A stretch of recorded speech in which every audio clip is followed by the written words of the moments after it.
आपका next nine news में। इस रिपोर्ट में बात करेंगे हम कुछ ऐसे अनसुने किस्से के बारे में जो शायद आपको मालूम नहीं होंगे। जी हाँ, यहाँ बात हो रही है लता मंगेशकर के ऐसे किस्से को लेकर जिसकी वजह से लता मंगेशकर एक समय पर पूरी टूट के चूर चूर हो गई थी। उनकी आंखों से आंसू नहीं रुक रहे थे। ये मामला तब का है जब ऋषि कपूर इस दुनिया को छोड़ के चले गए थे। जी हाँ, बता दें आपको कि लता मंगेशकर हमेशा से ही ऋषि कपूर को अपना बेटा माना करती थी। अब तस्वीरें जो वायरल हो रही है लगातार, उसमें ऋषि कपूर काफी ज्यादा छोटे हैं, लेकिन उनकी शक्ल देखकर ये पहचाना जा सकता है कि वो ऋषि कपूर ही है। और उस समय पर लता मंगेशकर काफी ज्यादा यंग थी। लेकिन आपको बता दें कि ऋषि कपूर के निधन के बाद लता मंगेशकर काफी ज्यादा टूट गई थी। लेकिन हम आपको इस रिपोर्ट में ये चीज जरूर बताएंगे कि आखिरकार लता मंगेशकर का कपूर फैमिली से क्या रिलेशन था, और इस वक्त जब उनका निधन हुआ तब कपूर फैमिली ने किस तरीके से रिएक्ट किया और अब उनके क्या बयान आ रहे हैं। तो आखिरी तक आप इस रिपोर्ट में जरूर बने रहिएगा। बता दें कि स्वर कोकिला लता मंगेशकर अब हमारे बीच में नहीं रही। 92 साल की उम्र में उन्होंने इस दुनिया को अलविदा कह दिया। ऐसे में उनको याद कर रहे हैं उनके फैंस, उनसे जुड़ी पुरानी यादों को सोशल मीडिया पर शेयर कर रहे हैं। हाल ही में सोशल मीडिया पर एक तस्वीर जमकर वायरल हो रही है जिसमें लता मंगेशकर एक बच्चे के साथ नजर आ रही है। फैंस फोटो में दिख रहे बच्चे के बारे में जानना चाहते हैं और पता करना चाहते हैं कि आखिर लता मंगेशकर जी के साथ ये बच्चा कौन है। फोटो में दिख रहा ये बच्चा बॉलीवुड के जाने माने एक्टर है, लेकिन बुरी खबर यह है कि ये एक्टर भी अब हमारे बीच में नहीं रहे। इस बच्चे के दुनिया से अलविदा कहने की खबर को सुन लता मंगेशकर ने यह तस्वीर शेयर की थी। फोटो में दिख रहे इस बच्चे के बारे में जानने के लिए आप हमारी रिपोर्ट में बने रहिए। बता दें कि फोटो में दिख रहा है ये बच्चा बॉलीवुड के जाने माने कलाकार ऋषि कपूर का है। 67 ईयर्स की उम्र में ऋषि कपूर के निधन ने लता मंगेशकर को पूरी तरह से तोड़ दिया था। ऋषि कपूर लता मंगेशकर के लाडले रहे थे, वो उन पर खूब प्यार भी लुटाती थी। ऋषि कपूर के निधन के बाद उन्हें याद कर लता मंगेशकर ने यह तस्वीर अपने सोशल मीडिया पर शेयर की थी। साथ ही इस फोटो के साथ उन्होंने कैप्शन में लिखा था कि वह पूरी तरह से शब्दहीन है, उनके पास अपना दर्द बयां करने के लिए शब्द नहीं बचे हैं। लेकिन अपना प्यार वह अपने लाडले के लिए नहीं जताती, ऐसा कैसे हो सकता था। लता जी ने कुछ शब्दों में यह कहा था कि कुछ समय पहले ऋषि ने मुझे उनकी और मेरी यह तस्वीर भेजी थी। वह सब दिन थे, सब बातें याद आ रही है, मैं शब्दहीन हो गई हूँ। साथ ही उन्होंने एक और ट्वीट करते हुए लिखा था कि क्या कहूँ क्या लिखूँ कुछ समझ नहीं आ रहा है। ऋषि जी के निधन से मुझे बहुत दुख हुआ है। उनके जाने से फिल्म इंडस्ट्री की बहुत हानि हुई है। यह दुख सहना मेरे लिए बहुत मुश्किल है। भगवान उनकी आत्मा को शांति दे। इसके साथ साथ आपको ये भी बताते हुए चले कि लता मंगेशकर का निधन तो 6 जनवरी को हो गया था।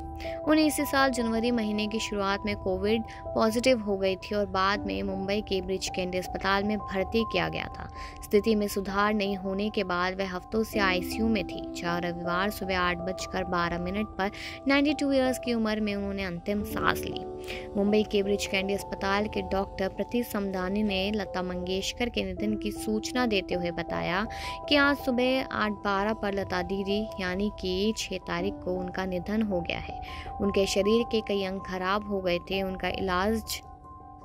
उनका इलाज काफ़ी समय से चल रहा था और वो अस्पताल में ही थी। इससे पहले सरकार की ओर से केंद्रीय मंत्री नितिन गडकरी ने उनके निधन की पुष्टि करते हुए ट्वीट कर लिखा, देश की शान और संगीत जगत की सिरमौर स्वर कोकिला भारत रत्न लता मंगेशकर जी का निधन बहुत ही दुखद है।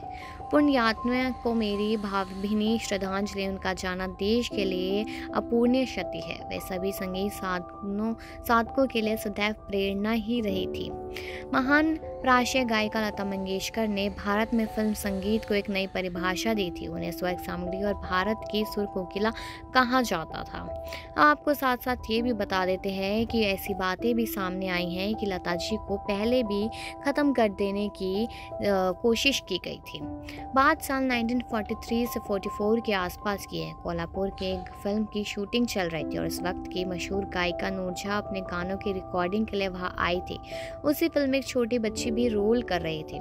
फिल्म के निर्माता ने नूरजहां से बच्ची का परिचय करवाते हुए बोला कि ये लता है और ये गाना गाती है। नूरजहां तपाक से बोली, अच्छा कुछ गा के सुनाओ। लता ने शास्त्रीय संगीत से सजा एक गाना सुनाया। नूरजहां सुनती गई और लता गाती गई।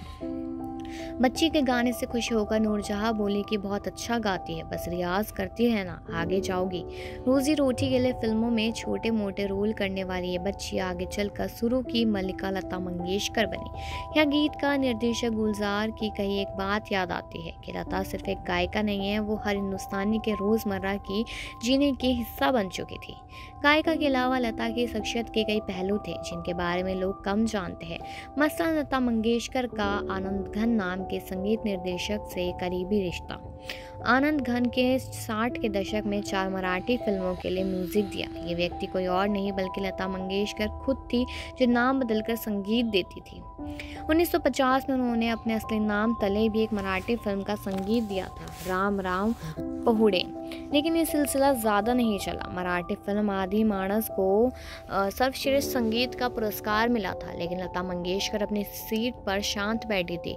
तब किसी ने बताया कि संगीत घन कोई और नहीं, लता मंगेशकर है। ये बात भी कम लोग ही जानते थे कि ऋषिकेश मुखर्जी ने लता मंगेशकर को फिल्म आनंद का संगीत देने का न्योता दिया था, लेकिन लता ने इनकार कर दिया था।